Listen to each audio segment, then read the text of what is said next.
कि जब आपने वोट हरियाणा में लिए हैं तो इनको नौकरी भी हरियाणा के अंदर ये सरकार दिलवाए। अलग अलग जिलों के अंदर मोटरसाइकिल रैलियां निकाली जाएंगी, मशाल जुलूस निकाले जाएंगे। मनोहर लाल खट्टर जी के गृह जिले के अंदर आकर, उनकी विधानसभा के अंदर आकर हम उन्हें उनका वादा याद दिलवाने आए हैं। हिंदुस्तान के अंदर हरियाणा की गिनती सबसे बेरोजगार प्रदेशों में होती है। जो हालात आज हरियाणा सरकार ने, मनोहर लाल खट्टर, दुष्यंत चौटाला ने प्रदेश के नौजवानों के किए हैं, उन हालातों का जो चेहरा है वो आम जनता के सामने हम लोग लेके जाएंगे। हरियाणा युवा कांग्रेस की टीम की तरफ से मैं स्वागत करता हूं। हमारे साथ हमारे करनाल के ग्रामीण के जिला अध्यक्ष प्रदीप जी, हमारे प्रदेश में महासचिव आपके करनाल से संबंध रखते हैं सिकंदर संधू जी, सोमिल संधू जी, हमारे विधानसभा अध्यक्ष रोहित शोरान जी, आर्यन चौधरी जी, हमारे प्रदेश में अभी हाल ही में सचिव नियुक्त हुए भाई अंशु लाठर जी, सुमित मंडान जी, हमारे भाई सूरज जी, अमित जी और समस्त टीम जो आज यहाँ बैठी है।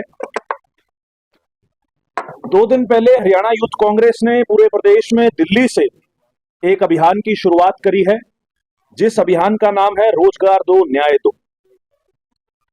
जिस प्रकार से राहुल गांधी जी भारत जोड़ो न्याय यात्रा को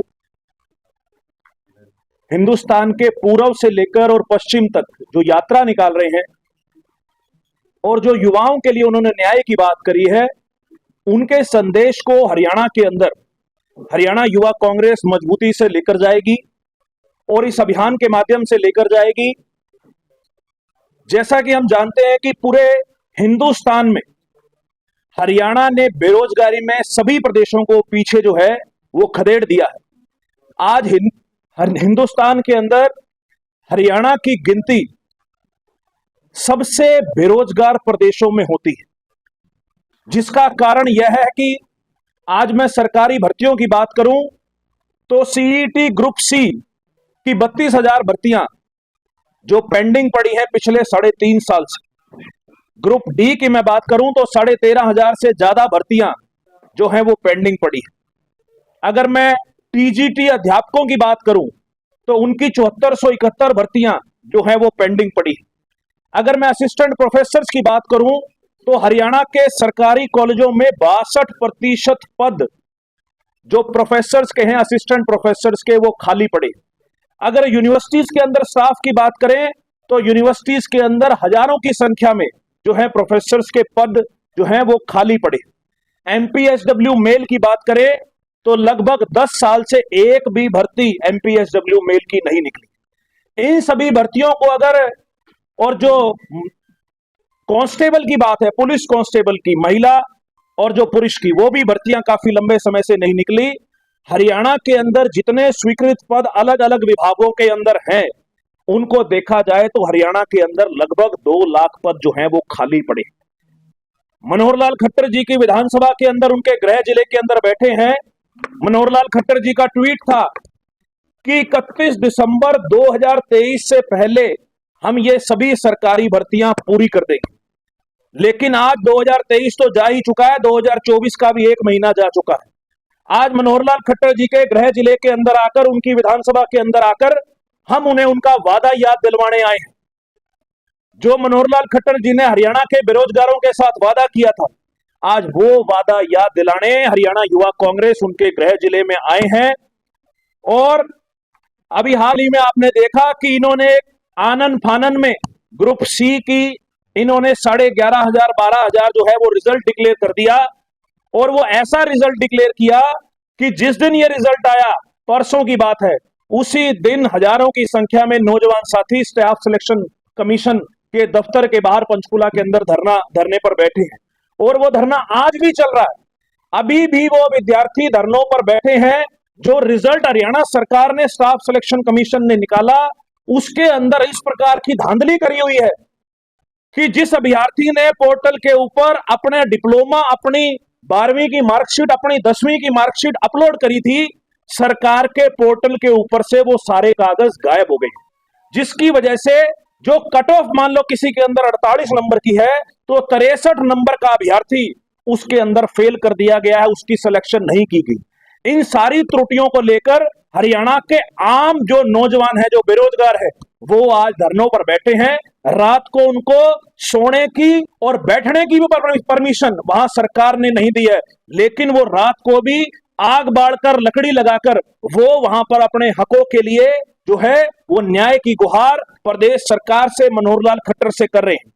हमारा ये जो कैंपेन है, रोजगार दो न्याय दो, इसके अंतर्गत हरियाणा यूथ कांग्रेस हरियाणा के जो कोचिंग इंस्टीट्यूट्स हैं, जहां पर हरियाणा के नौजवान विभिन्न भर्तियों की तैयारियां करते हैं, उन कोचिंग इंस्टीट्यूट्स में जाएंगे, नौजवानों को बताएंगे, नौजवानों को अपने साथ शामिल करेंगे। हम लोगों ने इसके लिए पर्चा भी बनाया है और इसके अंतर्गत पूरे प्रदेश में अलग अलग जिलों के अंदर मोटरसाइकिल रैलियां निकाली जाएंगी, मशाल जुलूस निकाले जाएंगे और जो हालात आज हरियाणा सरकार ने, मनोहर लाल खट्टर, दुष्यंत चौटाला ने प्रदेश के नौजवानों के किए हैं, उन हालातों का जो चेहरा है वो आम जनता के सामने हम लोग लेके जाएंगे। इसलिए हम लोगों ने ये फैसला लिया है कि रोजगार दो न्याय दो अभियान को अगले 1 महीने तक हरियाणा युवा कांग्रेस हरियाणा की प्रत्येक विधानसभा के प्रत्येक ब्लॉक, प्रत्येक गांव तक हम लोग ले जाने का काम करेंगे। और सरकार ने जो एक हरियाणा कौशल रोजगार निगम के माध्यम से हरियाणा के नौजवानों को बाहर भेजने का फैसला किया है, जो इमिग्रेशन सेंटर बनाने का काम हरियाणा सरकार ने किया है, हम उसका भी पूर्ण रूप से विरोध करते हैं। हम चाहते हैं कि हरियाणा के अंदर जितनी भी भर्तियां हो वो सारी स्थायी रूप से पक्की भर्तियां होनी चाहिए। ये ठेका प्रथा, ये कौशल रोजगार निगम तुरंत प्रभाव से बंद होना चाहिए। इसलिए युवा कांग्रेस इस अभियान के माध्यम से प्रदेश के प्रत्येक बेरोजगार तक पहुंचने का हम लोग काम करेंगे। तो इनके जुमले थे उनसे छक चुकी है और इस बार लोकसभा और विधानसभा चुनाव के अंदर कांग्रेस पार्टी को लोगों ने एक विकल्प के रूप में देखा है। प्रदेश कांग्रेस नेतृत्व को एक विकल्प के रूप में देखते हुए मुझे लगता है कि लोग कांग्रेस पार्टी को इस बार चुनाव करें। अभी आपने एक बात बोली कि बीजेपी ने इमिग्रेशन सेंटर खोले हैं जिनको आप बंद करवा के मानेंगे।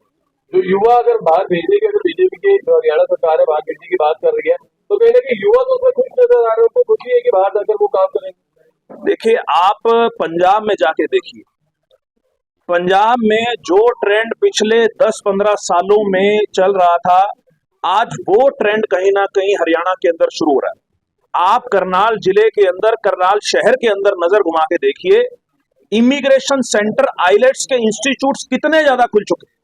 और पंजाब में आप जाके देखिए, गांव के गांव खाली हो चुके हैं। हमारे प्रदेश की जवानी को यहां से पलायन करने का जो फैसला सरकार ने किया, ये गलत है।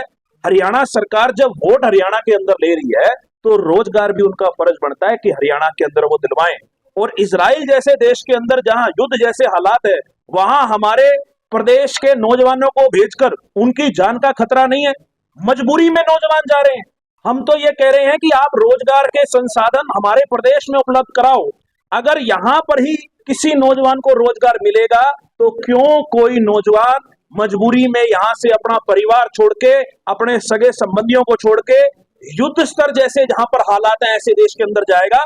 तो हमारी ये मांग है कि जब आपने वोट हरियाणा में लिए हैं तो इनको नौकरी भी हरियाणा के अंदर ये सरकार दिलवाए। अब चुनाव आने लगे हैं, इसलिए ज्यादा ही मुद्दे उठ रहे हैं उससे पहले। आपकी जानकारी के लिए बता दूं, पिछले 2.5 साल से जब से यूथ कांग्रेस का हमने पदभार संभाला है, लगातार बेरोजगारी को लेकर धरने प्रदर्शन हुए हैं, बड़े आंदोलन हुए हैं। और करनाल जिले के अंदर, क्योंकि आप करनाल के साथी मेरे साथ बैठे हैं, सीईटी का इतना बड़ा प्रदर्शन पूरे हरियाणा में कहीं नहीं हुआ जो हमने करनाल के अंदर किया था। हरियाणा यूथ कांग्रेस चुनाव को देखकर नहीं, आज जरूरत है इन मुद्दों को लोगों के सामने लेके जाने की। सरकार ने, खट्टर साहब ने कहा था 2023 तक ये भर्तियां पूरी करेंगे। 2023 भी चला गया, जनवरी भी चला गया। खट्टर साहब अब तो ध्यान दो, अब तो आप जो असली मुद्दे हैं जनता के, उनके ऊपर फोकस करो। इसलिए ये अभियान को प्रदेश की जनता तक हम लेके जाएंगे। सर, 24 के चुनाव को ज्यादा दूर नहीं रह गए, ऐसे में हुड्डा और कुमारी शैलजा कब इकट्ठे होकर काम करेंगे? पूरी पार्टी एकजुट है। कांग्रेस पार्टी एक बहुत बड़ा वृक्ष है, अलग अलग शाखाएं हैं। हर नेता जो है, सभी सम्मानित नेता हैं, सभी अपने स्तर पर पार्टी को मजबूत करने का काम कर रहे हैं। और आप जल्दी देखेंगे कि सभी नेता एक मंच पर आकर जो है वो कांग्रेस पार्टी के लिए प्रचार भी करेंगे। सर, हेमंत सोरेन के घर से 13 साल की गाड़ी मिलती है और गाड़ी का लाखों रुपए मिलते हैं, एक बड़ा सवाल है। आप ये देखिए कि जब से भारतीय जनता पार्टी 2014 में सेंटर में आई है, लगातार विपक्षी पार्टियों को घेरने के लिए, आपके करनाल की बात कर लें, दूर क्यों जाएं, हम झारखंड क्यों जाएं, करनाल के अंदर देखिए कि किस प्रकार से ईडी की रेड, किस प्रकार से सरकारी एजेंसीज का दुरुपयोग आज इतने लो स्तर पर आ गया है कि करनाल के अंदर कई लोगों के जो घरों में ईडी की रेड लगती है। आज इन एजेंसीज का दुरुपयोग केंद्र की सरकार कर रही है।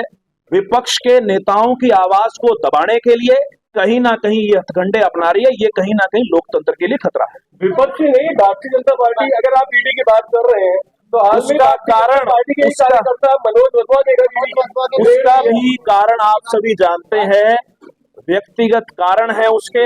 मुझे लगता है कि मीडिया के सामने वो बात ना कही जाए तो बेहतर है। व्यक्तिगत कारण है, करनाल के आम जनमानस जानते हैं कि क्यों मनोज वधवा के घर ईडी की रेड की। करनाल से आपने बात की है, आपको ये बताई जा रही है कि आप यहाँ से चुनाव लड़ने की इच्छुक हैं करनाल सीट से। देखिए, ये अभियान दिल्ली में हमने परसों शुरुआत करी थी। रही चुनाव लड़ने की बात, प्रदेश का अध्यक्ष की जिम्मेवारी पार्टी ने दी है। पार्टी जहां कहेगी, जैसे कहेगी, जिस स्तर का चुनाव कहेगी, उस स्तर का चुनाव लड़ने के लिए हम तैयार। करनाल से 90 विधानसभा में पार्टी जहां कहेगी, मेरे नेता आदरणीय भूपेंद्र सिंह हुड्डा जी, आदरणीय दीपेंद्र सिंह हुड्डा जी, उदय भान जी, दीपक बावरिया जी, जो पूरा समस्त कांग्रेस का नेतृत्व है, जो जहां से कहेगा हम उस प्रकार का चुनाव लड़ने के लिए तैयार हैं। चाहे वो वार्ड का स्तर का चुनाव हो, और चाहे विधानसभा का हो, और चाहे लोकसभा का हो, जिस भी प्रकार का चुनाव लड़ने के लिए आदेश होगा उसके लिए तैयार हैं। आप युवाओं का प्रतिनिधित्व करते हैं कांग्रेस में, तो कितने युवाओं को लोकसभा चुनाव में उतारिएगा? देखिए, इसके लिए हमारी अभी पीसी की बैठक होनी है चंडीगढ़ के अंदर। वो बैठक 13 तारीख की शेड्यूल्ड है और लगातार बैठकों का दौर रहेगा। बिल्कुल पार्टी स्तर पर हम नौजवान नए चेहरों को लाने के लिए पैरवी भी करेंगे, और लोकसभा चुनाव के अंदर भी मुझे उम्मीद है कि पार्टी कुछ नए नौजवान चेहरों को मौका देगी।